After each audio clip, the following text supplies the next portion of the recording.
हम लोग देख रहे थे ट्रायंगल के बारे में। ट्रायंगल का हम लोग क्या किए, क्लासिफिकेशन किए, और ट्रायंगल को हम लोग 6 भाग में बांटे थे। ठीक है, मेनली 2 भाग में बांटे थे, एंगल के बेसिस पे और दूसरा था साइड के बेसिस पे। आज हम लोग देखेंगे कि ट्रायंगल में ट्रायंगल को हम लोग कॉन्ग्रुएंट कब कहेंगे। कॉन्ग्रुएंट मतलब जो 2 ट्रायंगल दिया हुआ है वो इक्वल कब कहलाएगा, आपका इक्वल कब कहलाएगा। चलिए,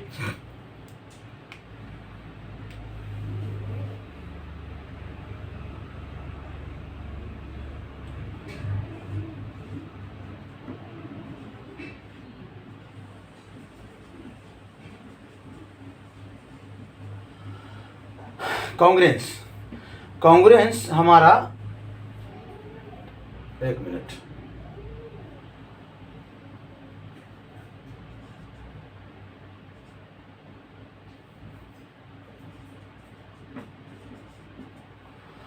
कॉन्ग्रुएंस हमारा ट्रायंगल कब कहलाएगा। ठीक है,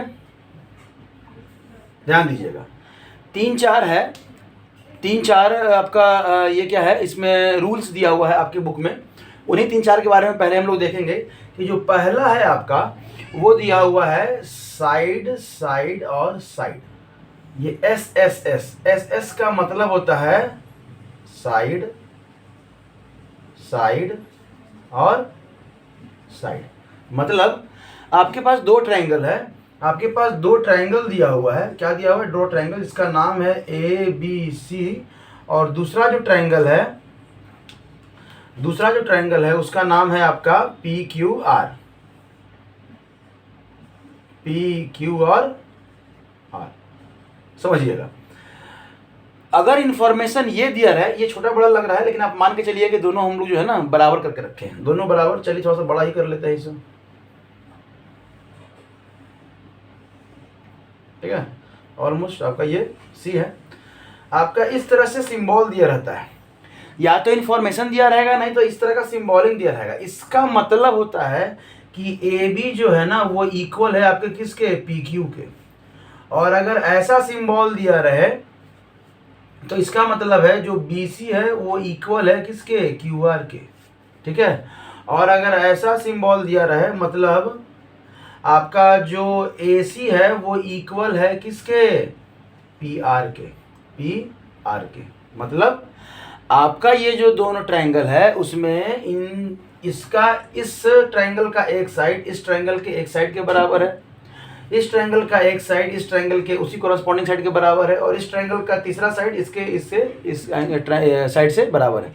मतलब हम कह सकते हैं कि ये जो ट्रायंगल ए बी सी है वो कॉन्ग्रुएंसी का साइन है ये। ठीक है, कॉन्ग्रुएंट्स है आपका ट्रायंगल पी क्यू और आर से। समझ में आया? ट्रायंगल पी क्यू आर से मतलब अब जब ये कॉन्ग्रुएंट हो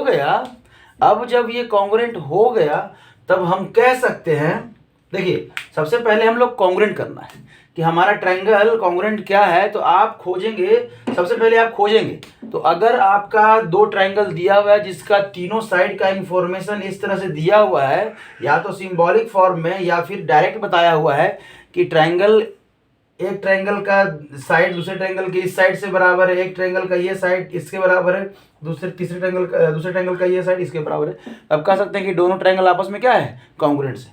अब जब कॉन्ग्रुएंट्स हो गया, इसके बाद मतलब जब कॉन्ग्रुएंसी हम लोग कर लिए, तब हम लोग कह सकते हैं कि एंगल ए जो है वो एंगल पी के बराबर है, एंगल बी जो है वो एंगल क्यू के बराबर है, और एंगल आर जो है वो एंगल किसके बराबर हो, या यहाँ से लिख लीजिए, एंगल सी जो है वो एंगल किसके बराबर होगा, आर के बराबर। ठीक है, ध्यान दीजिएगा। ये तो हो गया सीधा सीधा बात।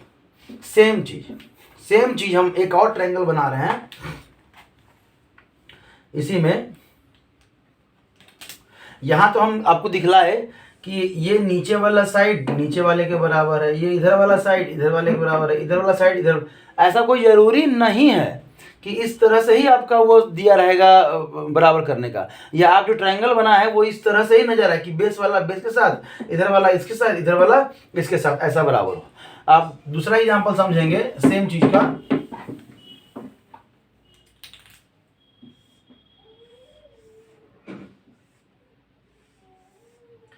ये ए बी और सी है, ये पी क्यू और ये आर है।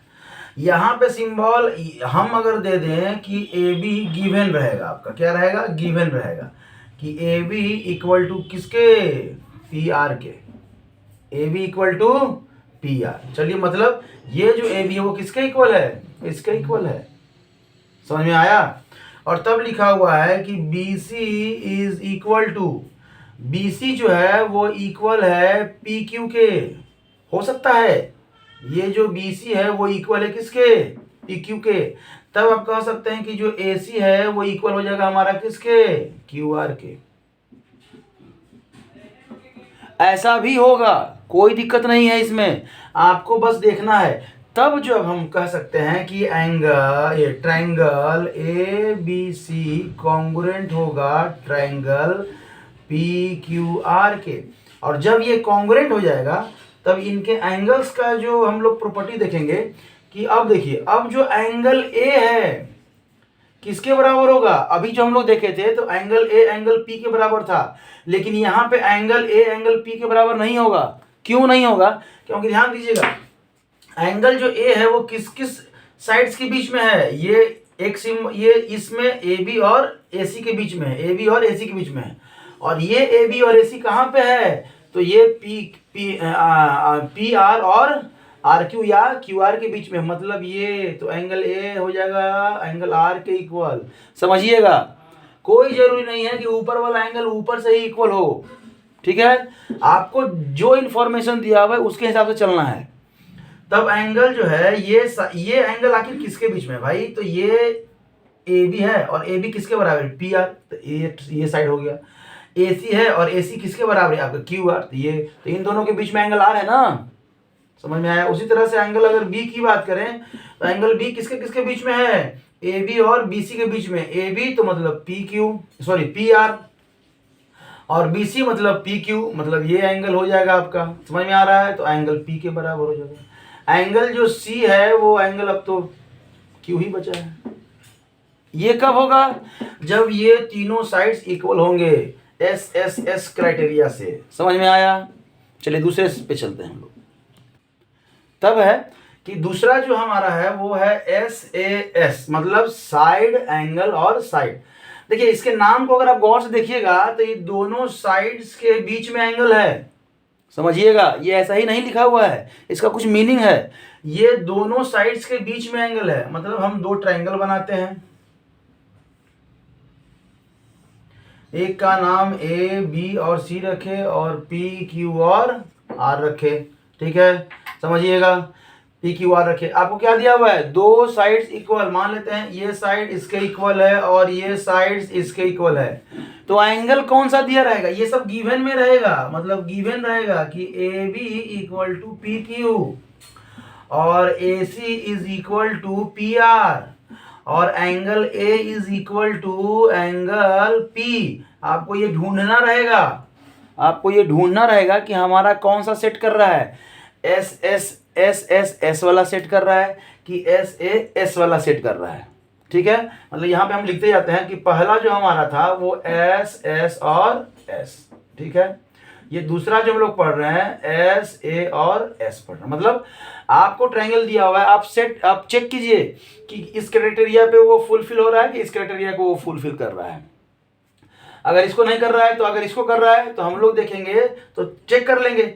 और इसमें ये ध्यान रखना है कि जो दो साइड इक्वल है उन्हीं के बीच का एंगल होना चाहिए, उन्हीं के बीच का एंगल होना, तब कहेंगे हम लोग triangle A B C is congruent with triangle P Q R, समझ में आया। और अब जब ये हम लोग तीनों क्या कर दिए, कॉन्ग्रुएंट कर दिए, ये ट्रायंगल क्या हो गया हमारा, कॉन्ग्रुएंट हो गया, ठीक है। जब ये ट्रायंगल कॉन्ग्रुएंट हो गया तब हम कह सकते हैं क्या क्या बच गया है, तब हम लोग कह सकते हैं कि जो BC है वो इक्वल टू हो जाएगा किसके, QR के। और तब हम लोग कह सकते हैं कि एंगल जो B है वो इक्वल हो जाएगा एंगल Q के। फिर हम कह सकते हैं कि एंगल C जो है वो इक्वल हो जाएगा एंगल R के, ठीक है, समझिए, इसमें कोई दिक्कत यहाँ तक में किसी को दिक्कत? फिर से हम कह रहे हैं, फिर से हम वही चीज़ कह रहे हैं कि आप जो है ध्यान रखिएगा। आप क्या ध्यान रखेंगे कि जो हमारा ये है एंगल जो है वो क्या दिया हुआ है, साइड्स कहाँ कहाँ है। कोई ज़रूरी नहीं है कि इसी तरह से देगा, कोई ज़रूरी नहीं है, ध्यान दीजिए। ये समझ गए? इसी चीज़ को हम लोग फिर से समझते हैं।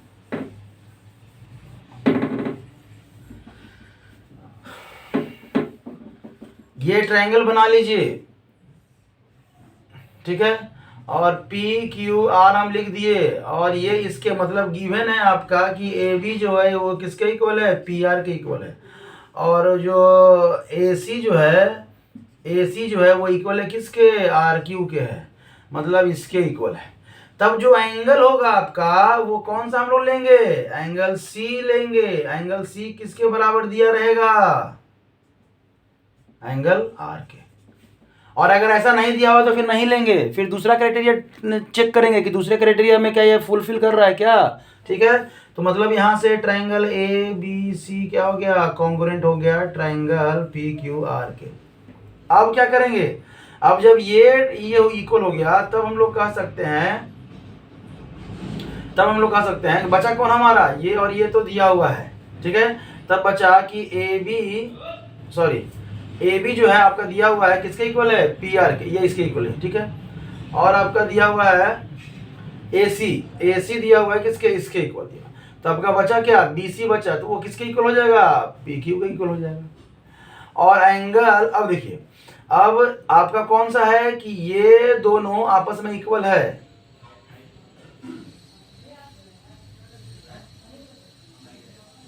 एक मिनट ध्यान रखिएगा, यहाँ पे एंगल ए हो जाएगा, ठीक है।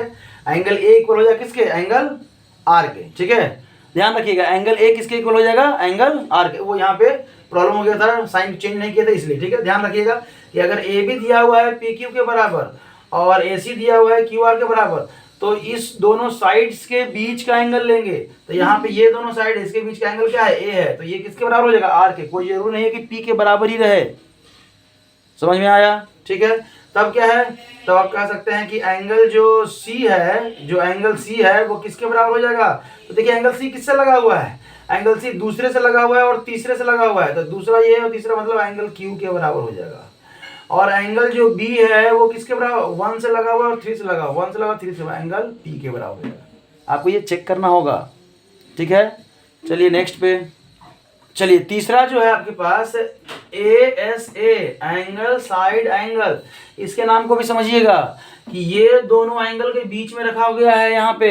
तो अब दो एंगल के बीच में साइड तो नहीं रहेगा, लेकिन यहाँ पे क्या समझना है कि जो ट्रायंगल दिया हुआ है, तो क्या क्या खोजेंगे हम लोग खोजेंगे कि दो एंगल इक्वल हो, और ये दोनों एंगल इसी साइड पे हो। ये ध्यान रखिएगा, मतलब इन दोनों एंगल का कॉमन एक साइड हो। मतलब यहाँ पे ए बी और सी कर दें, यहाँ पे पी क्यू और आर कर दें, समझिएगा, पी क्यू आर कर दें।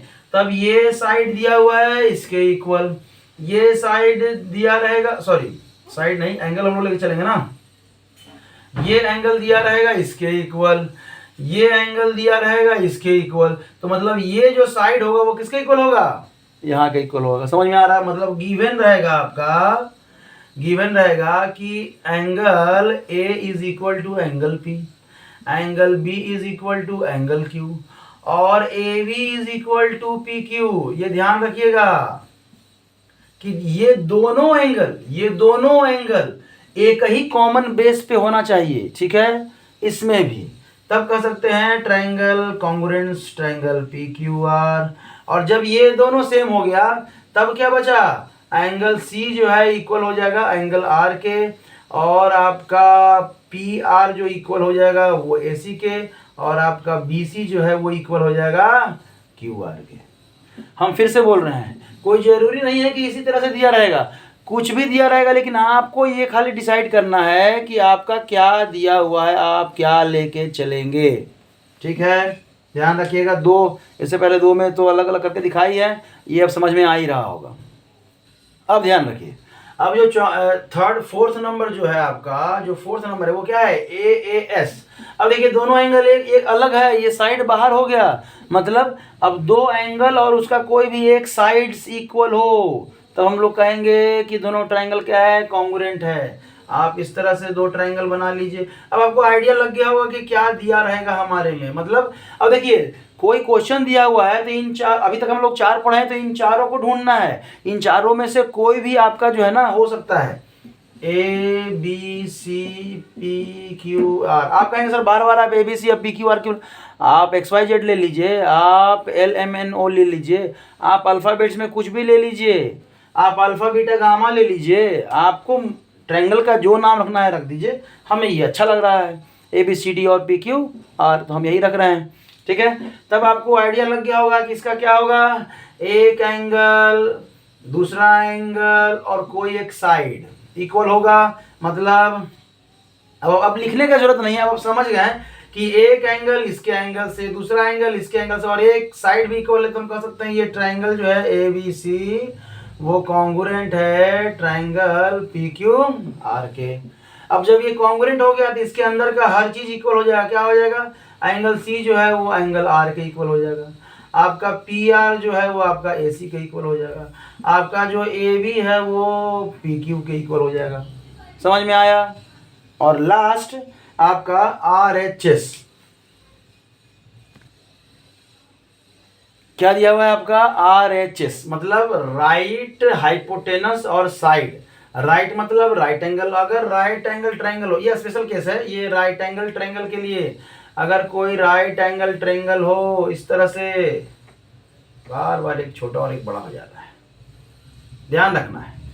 ये पी क्यू आर और ये ए बी और सी, अगर राइट एंगल ट्रायंगल है तब, राइट एंगल ट्रायंगल है तब अगर आप कह सकते हैं कि आपका हाइपोटेनस इसके हाइपोटेनस से और कोई एक क्या है साइड, हाइपोटेनस बराबर होना चाहिए। हाइपोटेनस मतलब दिया रहेगा गिवन में, क्या दिया रहेगा, अगर राइट एंगल ट्रायंगल है तब आपका दो चीज ही आपको अगर दिख गया तो दिख गया, मतलब पी आर जो है इक्वल ए सी के और कोई एक साइड, तो आप इसको ले लीजिए क्यू आर जो इक्वल हो जाएगा बी सी के, तो ये पूरा triangle P Q are congruent हो जाएगा ट्रायंगल ए बी सी के। आप कहेंगे सर सारे में तो तीन तीन कैरेक्टर ले रहे थे, इसमें दो ही लेंगे क्या, अरे इसमें ऑलरेडी तीन इसमें भी ले रहे हैं, तीन तो इसमें भी ले रहे हैं।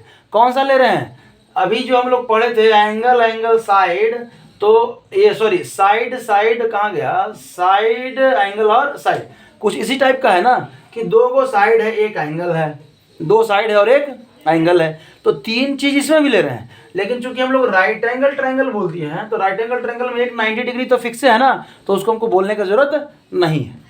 तो ये रहा पूरा आपका कॉन्ग्रुएंसी का। अब देखिए इसमें आपका 5 लॉ है, 5 लॉ है। आप इस पांचों में से आपका क्वेश्चन जो दिया रहेगा, अगले वीडियो में हम लाएंगे क्वेश्चन पे, क्वेश्चन जो दिया रहेगा उस पर आप कुछ भी कर सकते हैं। आप इन पांचों को ढूंढिए कि क्या इस पांचों में से कोई फुलफिल कर रहा है, अगर कर रहा है तो उसी से हिसाब से वो कॉन्ग्रुएंट होगा और फर्दर उसका जो प्रॉपर्टी होगा उसी के हिसाब से होगा, ठीक है। आप लोग में से बहुत लोग को अभी कंफ्यूजन रहा होगा कि सब तो बता दिए सर, एंगल एंगल और एंगल क्यों नहीं बता दिए, क्यों, क्योंकि अगर एक ट्रायंगल का तीनों एंगल भी अगर सेम है, क्योंकि जिस तरह से साइड सेम है तो बाद में एंगल तो सेम हुआ ही था। हम अगर पहला वाला देखिएगा कि तीनों साइड सेम था, कॉन्ग्रुएंट करने के बाद तीनों एंगल को सेम किए थे, तो हम उल्टा करके कह सकते हैं कि अगर तीनों एंगल इक्वल हो तो क्या ये ट्रायंगल कॉन्ग्रुएंट नहीं होगा, नहीं, कोई जरूरी नहीं है। क्यों, क्योंकि आप ध्यान दीजिएगा इक्विलैटरल ट्रायंगल ये भी है आपका, ये भी है और इससे बड़ा भी आप बना सकते हैं। इक्विलैटरल ट्रायंगल आप बड़ा भी बना सकते हैं, मतलब इसका ये एंगल इससे, इसका ये एंगल इससे, इसका ये एंगल इससे, इसका एंगल तीनों बराबर है, तो तीनों आपको एक साइज का लग रहा है। कॉन्ग्रुएंस मतलब होता है एक साइज का, ये तीनों एक साइज का लग रहा है, नहीं, मतलब ये सिमिलर हो सकता है लेकिन इक्वल नहीं हो सकता। मतलब सिमिलर मतलब समान, आकृति इसका समान है लेकिन छोटा और बड़ा हो सकता है, इसलिए इसको कॉन्ग्रुएंस में नहीं रखते हैं। इसको हम लोग 10th में पढ़ते हैं, 10th में जहाँ हम लोग सिमिलैरिटी पढ़ेंगे ना तो वहाँ पे देखेंगे। आपको 9th में बस ये 5 लॉ पे ध्यान रखना है, ये समझ गए आप क्वेश्चन आंसर बना सकते हैं। अगर कोई क्वेश्चन में डाउट हो तो आप कमेंट सेक्शन में भी लिख सकते हैं, उसका आंसर किया जाएगा। Thank you.